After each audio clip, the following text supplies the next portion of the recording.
ļoti dažādas redzes problēmas, ar astiņu veselību saistītas problēmas, ja, un ko mēs varam risināt ar webwellness ierīcēm, kāpēc viņas ir unikālas, revolucionāras, varētu teikt tā, ja.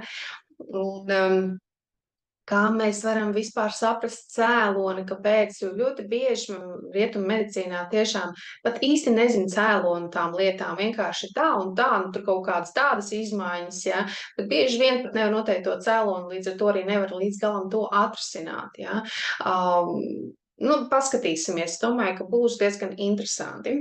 Nu, lūk. Pirms es sāku, lai būtu lielāks ekrāns, es parādīšu, kā izstāsta šīs wellness ierīces. Tātad šī ir testēšanas ierīce, tālāk es jau rādīšu visus slaidos, ja, bet kādreiz dzīvē vajag to ieraudzīt, lai saprastu, kā tas ir. Ierīcīte ir ļoti viegla, ja, šeit mēs pievienojam elektrodus, respektīvi vadus, un redzēsiet arī bildēs.